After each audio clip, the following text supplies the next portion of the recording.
Meus irmãos, a paz do Senhor, que Deus abençoe. Vamos de devocional. Antes, não se esqueça, se inscreve no canal, você que está assistindo o vídeo pela primeira vez.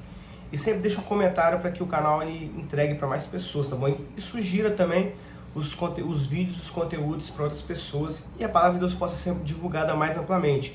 Meu nome é Luiz, estaremos no devocional da meditação do plano de leitura, né, semestral do Novo Testamento. Estamos em Mateus, capítulo 16.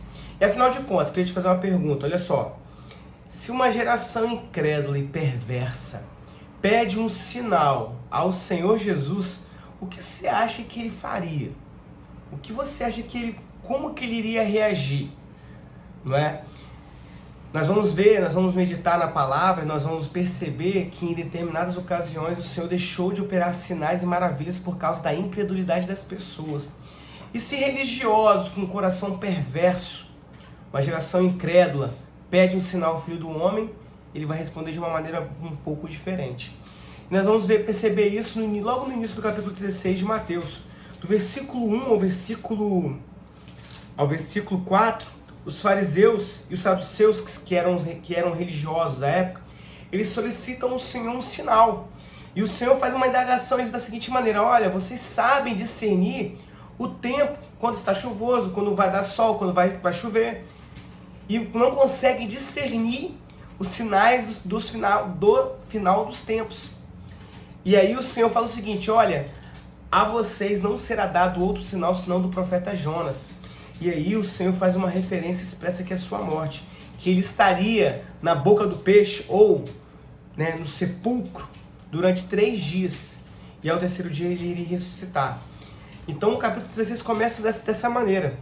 Logo após, do versículo 5 ao versículo 12, ele começa a ensinar os seus discípulos a ficarem cautelosos, ou seja, vigilantes a respeito do fermento que era concedido por parte dos saduceus e fariseus.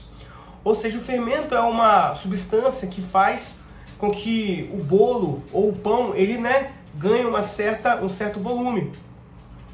Nada mais do que isso. Às vezes, esteticamente é bonita. Na verdade, o alimento, quando ele é realizado com fermento, ele ganha uma estética bonita, não é? Mas o Senhor estava falando aqui da questão da doutrina dos fariseus. Os discípulos até indagam, mas o Senhor está falando isso por causa do pão, por causa do alimento. Não. E aí o Senhor fala o seguinte: olha, vocês tiveram uma experiência grande com a multiplicação dos pães que nós vemos alguns capítulos atrás, e não entenderam ainda quando eu falo sobre a questão do fermento dos fariseus e dos saduceus.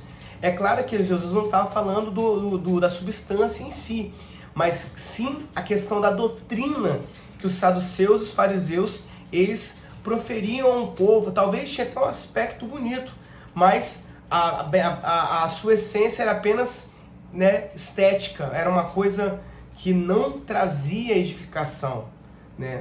Mas o Senhor fala o seguinte: olha, vigia, ficai cautelosos com isso. Em consequência a isso, Jesus, ele indaga os seus discípulos, e do versículo 13 ao versículo 24, ele começa a indagar: o que dizem sobre mim? E aí os discípulos, é uma das passagens mais lindas da palavra, eu acho que merece destaque aqui agora, porque é uma revelação. Muitas pessoas conhecem Jesus. Naquele tempo não era diferente, naquele tempo também muitas pessoas ouviam falar de Jesus, talvez até já escutaram a pregação de Jesus, sentido até a presença de Jesus, mas não conheciam Jesus como Pedro se manifestou aqui. E aí o Senhor indaga: olha, o que dizem os homens ser o Filho do Homem? E os discípulos eles respondem: uns falam que é João Batista, outros Elias, outros Jeremias ou um dos profetas. E aí o Senhor, continuando nesse diálogo, fala o seguinte: o que dizeis vós? E vós, que dizeis que eu sou? E aí Pedro, como nós conhecemos, tão impetuoso, colérico, do jeito que é, ele fala o seguinte: e Pedro respondendo disse: tu és o Cristo, o Filho do Deus vivo. E Jesus respondeu, falou o seguinte: bem-aventurado és tu, Simão, porque não foi a carne ou o sangue quem tu revelou, mas meu Pai que estás no céu. Pois também eu te digo que tu és Pedro, e sob esta pedra edificarei a minha igreja, e as portas do inferno não prevalecerão contra ela. Pois é muito bom a gente destacar esses pontos aqui, porque algumas pessoas fazem confusão. Olha que interessante, no primeiro momento Pedro fala o seguinte: olha, pois tu és Cristo, o Filho do Deus vivo.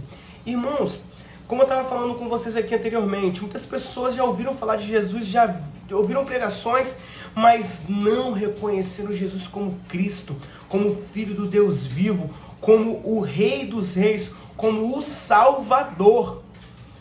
Há uma necessidade de nós conhecermos a Jesus profundamente e não de uma forma superficial, ao ponto de que quando Jesus responde Pedro, ele fala o seguinte: olha, foi o meu Pai que estás no céu que revelou. Então nós devemos buscar, as pessoas precisam dessa revelação de que Jesus sim é o Salvador. Da mesma maneira que o Senhor, que Pedro teve esse discernimento, que nós também venhamos a ter. A Bíblia é um ponto muito importante, porque a Bíblia fala que no final dos tempos, muitos se apostatarão da fé. Muitos não crerão mais que o Senhor, Ele é o nosso Salvador, que Jesus Cristo, Ele é Deus, é o nosso Salvador. Muitas pessoas perderão essa convicção, essa fé, mas que venhamos aguardar e pedir que o Senhor mantenha, aleluia, essa revelação que é concedido àquele que crê, aquele que tem humildade no coração e aquele que quer ser salvo. Irmãos, que possamos guardar em nossos corações essa revelação que é Jesus Cristo, o Salvador.